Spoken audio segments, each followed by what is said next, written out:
వారి పేరు మీద ఉందో దానికి ఒక ప్రత్యేకమైన చట్టం తెచ్చి ఒకవేళ ఎవరైనా మధ్యలో దానిని రాయించుకున్నా 20 సంవత్సరాలు అయిపోయిన తర్వాత అదే దళితుడకు దానిని అసైన్ చేసి వాళ్ళకు హక్కు కల్పించాడు.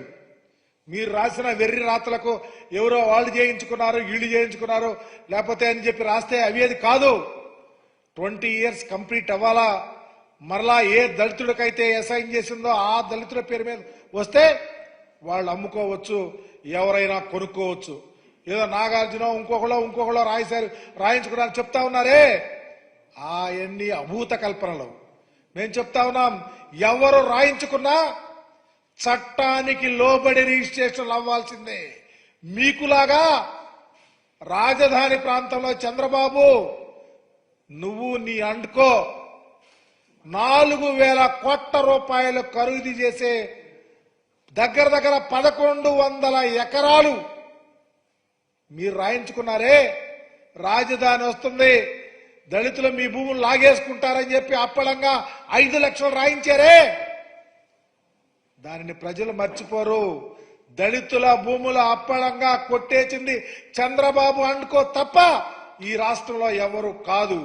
ఒకవేళ ఇప్పుడు జగన్మోహన్ రెడ్డి గారికి చట్టం తెచ్చినాక ఎవరన్నా రాయించుకున్నా ప్రొసీజర్లే ఎక్కడా డీవియేట్ అవ్వాల్సిన పని లేదు. 20 ఏళ్లు ఉండాలా, లబ్ధిదారుడు అమ్ముకుంటే ఎవరైనా కొనుక్కోవచ్చు. మీకులాగా తప్పుడు ఆలోచనలు, మీకులాగా దళితులను మోసం చేయటం, దళితుల మీద అవగాహనగా మాట్లాడటం, దళితుల్లో ఎవరైనా పుట్టాలనుకుంటారా అంటాం, దళితుల భూములు దండుకోవటం, భయపెట్టడం, బాపెట్టడం, మోసాలు చేయటం, కేసులు పెట్టడం, భయభ్రాంతులు చేయటం మీకు వెన్నతో పెట్టిన విద్య. మీ కళ్ళు ఏమైపోయినా అడుగుతా ఉన్నా. ఈ రాష్ట్రంలో దళితుల మీద దాడులు జరిగితే, అఘాయిత్యాలు జరిగితే, అమానుషాలు జరిగితే పేటెంట్ చంద్రబాబుకి, చంద్రబాబు తాబేదారులకి తప్ప ఎవ్వరికీ లేదు. ఒక్క జగన్మోహన్ రెడ్డి గారి కోసం ఏనాడైనా మీరు మాట్లాడే కనీస అర్హత లేదు. ఎందుకంటే దళితులు బాగుండాలన్నా, దళితులు ధైర్యంగా బ్రతకాలన్నా, గుండె మీద చేసుకుని ఉండాలన్నా, వాళ్ళతో నీకు ఇవ్వందేనని చెప్పేసి వాళ్ళు నా వాళ్ళని చెప్పి, నా ఎస్సీలు, నా ఎస్టీలు, నా బీసీలు, నా మైనారిటీలు అని చెప్పిన రాజకీయ ఉద్దండు ఈ దేశంలో జగన్మోహన్ రెడ్డి గారు. మీకులాగా దళితుల భూములు లాక్కుంటున్నారు ఎవ్వరు.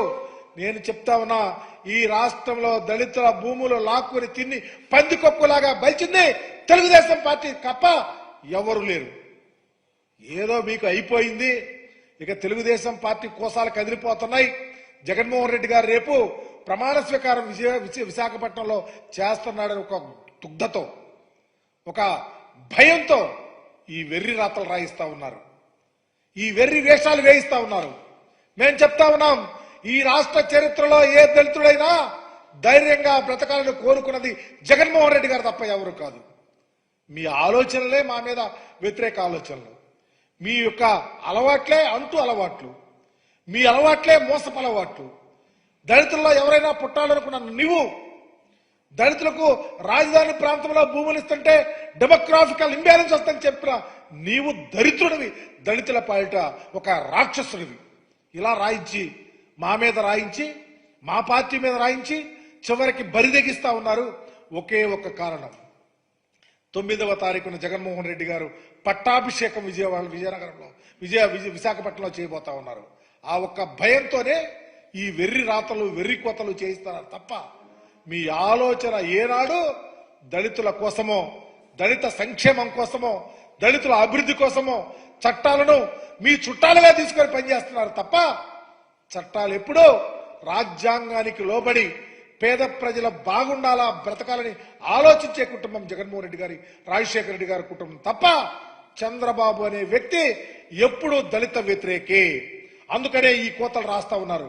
నేను ఛాలెంజ్ చేసి చెప్తా ఉన్నా, నీవు ఈ కోతలు రాతలు రాసే ముందు నువ్వు ఒక్కసారి గురిగింద సామెత చూసుకోండి. నువ్వు ఎక్కడ రామోజీ ఫిల్మ్ సిటీకి వెళ్ళు, రాజధాని ప్రాంతానికి రా, విశాఖపట్నం వెళ్ళు, ఎక్కడెళ్ళినా వెర్రి కోతలు, వెర్రి వేషాలు మీరు తప్ప వైఎస్ఆర్ కాంగ్రెస్ పార్టీ ఎక్కడ చెయ్యనగాక చేయదని తెలియపరుస్తూ, చంద్రబాబు నాయుడు తెలుసుకో, 4వ తారీఖున నీ యొక్క రథ చక్రాలు ఊడిపోతాయి. గమనించు, అనవసరమైనటువంటి గొడవలు ఈ రాష్ట్రంలో మీరు సృష్టించొద్దు. ఇప్పటికీ చెబుతా ఉన్నాం, ప్రజాస్వామ్యంలో ఉన్నాం. చట్టాలను మనం బాధ్యతాయుతంగా స్వీకరించి ముందుకెళ్దాం. వైఎస్ఆర్ కాంగ్రెస్ పార్టీ అనేది కంకణ బద్దులుగా తిక్కరణ శుద్ధితో ఆంధ్రప్రదేశ్ ప్రజల యొక్క గుండె చప్పుడులాగా ఉంటుంది. కానీ నీలాగా పేద ప్రజలకు ఒక వెర్రితరలు వేసే విధంగా పరిపాలన చేయాలన్న ఆలోచన ఏనాడు ఉండదని తెలియపరుస్తూ తప్పుడు రాతలు రాయొద్దని హితవు పలుకుతూ సెలవు తీసుకుంటాం.